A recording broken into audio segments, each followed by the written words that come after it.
Lesson 7.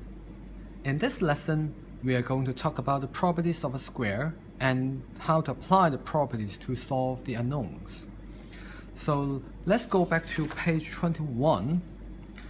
Now we have said that for rectangle, it is a special type of parallelogram. So it has all the properties of a parallelogram, and it has some more properties. For example, the diagonals bisect each other into 4 equal parts. And how about a square?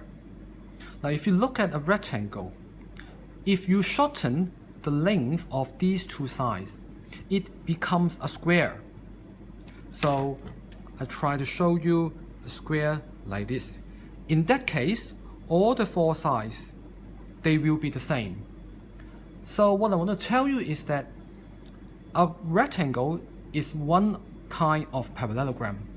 Similarly, square is also a special case of rectangle. So if you turn to page number 23, you can see the definition of a square and the properties of it. The square is a parallelogram with 4 interior right angles and 4 equal sides. So you can take a look to a square like this.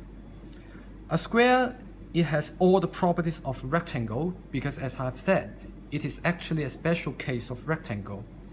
And all the sides, they are equal. And of course, the diagonals, they are equal and bisect each other into 4 equal parts, just like a rectangle. But more than that, the angles between the diagonals here must be 90. And all these angles, they are 45 degrees. So all these, they are the properties of a square. And in short, we can just write down property of square this way. So I can give you a brief conclusion. When you know properties of parallelogram and build on it, we have properties of rectangle. And if we further build on them, we will have the properties of a square. So let's take a look to the next page and see how we apply these properties for finding unknowns. If you look at example 4.9, you are given a square ABCD. The two diagonals AC and BOD, they intersect at O, and the length of BO, which is a 3 cm. Now you're asked to find part A, the length of the diagonal AC. Now boys and girls, if you take a look to the properties of a square, all the diagonals, of course, they are perpendicular to each other, and it has properties of a rectangle. That means the diagonals bisect each other in 4 equal parts. So if you go back to the example 4.9, if this is 3 cm, AO is also 3, CO is also 3, and of course DO is also 3. Okay? So if you want to find the length of the diagonal ACs, the answer is simple. 3 plus 3 equal to 6. So you can just start your work this way.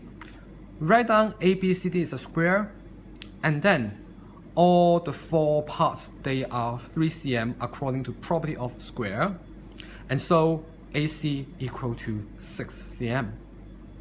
For part B, if you want to find the area of the square ABCD, to find area of a square, of course, you need to know the length of one side and then take the square of it. That will be the area. So how can you find out the length of AB?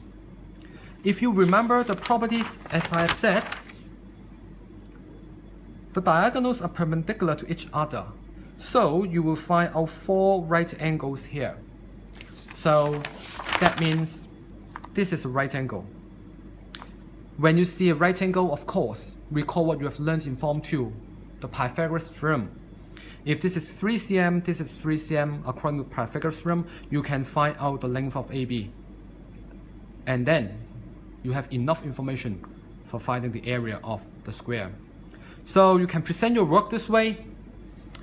AOB, this is 90 degrees, according to property of square.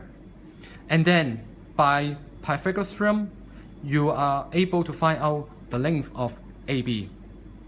And after that, take the square of it, that will be the area, which is 18.